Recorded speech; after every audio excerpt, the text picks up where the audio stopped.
witnesses and to make up for the extra hour that we're losing. I normally start at 9 o'clock. But let's try 10 o'clock and see how that goes.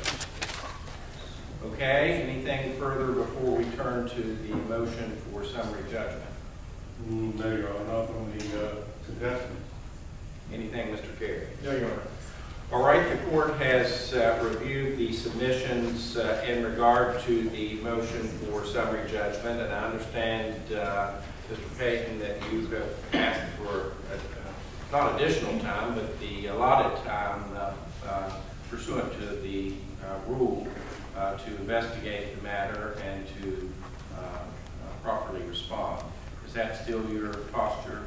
That is, Your Honor. We discussed the filing of this motion on the phone. I don't want to be obstreperous or obstructive, but when I received Mr. Carey's submissions I got them last Wednesday afternoon, and looked at his maps, and particularly when I read the 1986 ordinance,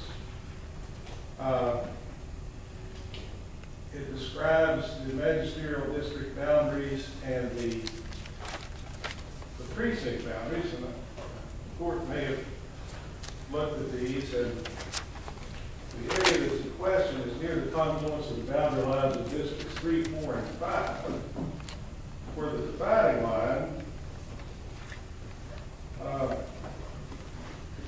is southeasterly along said ridge, dividing to where precinct 5, district 4, 5, and 3 meet.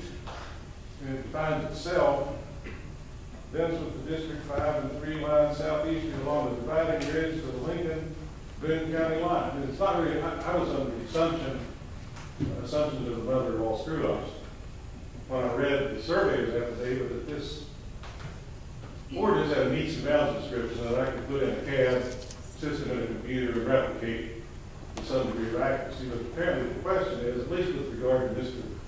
Vance's residence in 2006, was whether the property he owns or the house that he lived in is on the drainage of the Mud River or the Gun River. And it appears just from an observation of these maps, and I'm sure it's what Mr. Carey's surveyor says, it's his opinion, but I think I'll at least be entitled to explore that, because the question is, we have a house up on a hill in rural Lincoln County with a Hennis branch going one direction and an Arnhem Hammer branch going the other. Where does this residence lie in relation to that? Hennis branch brings into the Mud River. Arnhem Hammer branch is a tributary of the Gun River. The dividing line between these districts commences at the Boone, Logan, Lincoln County line and follows this ridge. And that's all it says, along the ridge dividing the waters of the Ganadon and the Mud River. I just like to have some time to verify or not. The other factor, I'll tell when I mentioned this to Carey this morning, the residence address that's listed for Dr. Vance at the present time is 10891 9 Mile Creek Road. It's where he registered to vote. And it's clearly within Magisterial District 5, Precinct 1, where he voted. So it may have been an issue at the time he took office in 2006, it's not an issue now, as far as Ms. Harless is concerned. We're not, Vance's legitimacy as a county commissioner is not a question. It's the qualification Ms. Harless is with. And in that regard, that we believe that there's a statute now makes it an exclusive and sole remedy to question the qualifications of the commission. You only do that after they're nominated or elected. All right. Let me address this two concerns, Your Honor. First, he indicates that he may need some additional time to have a surveyor or other professional verify the statements that are made in my motion for summary judgment by way of affidavit of a professional license survey. It's his opinion that the house in question, with the address identified as 12445 by Mr. Vance at the time that he ran for county commission in 2006, in fact, lies within Magisterial District 3. if he needs that additional time, I'm not going to object to that, of course. But I think it might be appropriate for the court to hear my oral presentation of the motion for summary judgment, since we're here and we've scheduled the time to do so. And if the court would like to take the testimony of the applicants, I'd be happy to put that on if the court desires. But I think it'll become clear, both to the court and Mr. Payton, that the evidence is uncontroverted, in fact, that Mr. Vance lives in Magisterial District 3. Now, Mr. Payton has raised the assertion that Mr. Vance now votes and lives in another location. That's irrelevant.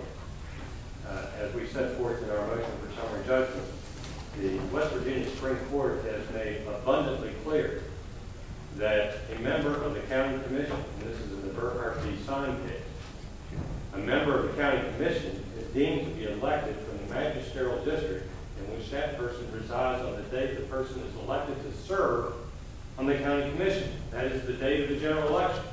So we go back to what he said where he lived in 2006. That's the issue, not where he lives today.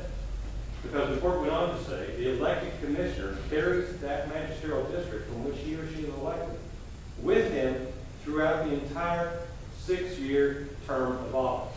In fact, they said that rule is a public policy rule because otherwise you could gerrymander the districts in which, by having somebody move around to allow somebody else to be elected or to prevent somebody else from being elected. So the Supreme Court has required that once you're elected at a given address, that stays with you for the entire time. So, look to the further holding of the court, and it says, all other residents of that particular magisterial district are disqualified as a candidate for county commission during the time the elected person serves. So, by that Supreme Court holding, if this court finds, as we set forth in our motion for summary judgment, that Mr. Vance lies within Magisterial District 3, this court can rule as a matter of law that Ms. Harless is disqualified. And it's appropriate for this court to undertake this decision now. Mr. Payton raised in his response that he believes that West Virginia Code 7-1-15 renders this issue premature, asserting that it must be resolved after the general election. But a closer reading of 7-1-15 reveals, in fact, that that statute does not apply and that another statute applies. It states that any person whose nomination in a primary election has been certified and filed as a candidate for the county commission at a general election, any person who desires to contest that shall file a verified petition not later than 30 days after the date of the primary election. So it only applies to those persons who have been certified as the winner of the election. This election has been certified, the primary election, and Mr. Ramey was declared the winner. Ms. Harless then simply is a contestant. She is no longer a candidate. And therefore, 7-1-15 does not apply. As a consequence, you look to the statute in which she actually filed her contest. She filed her contest pursuant to 3-7-6. And it says that she shall file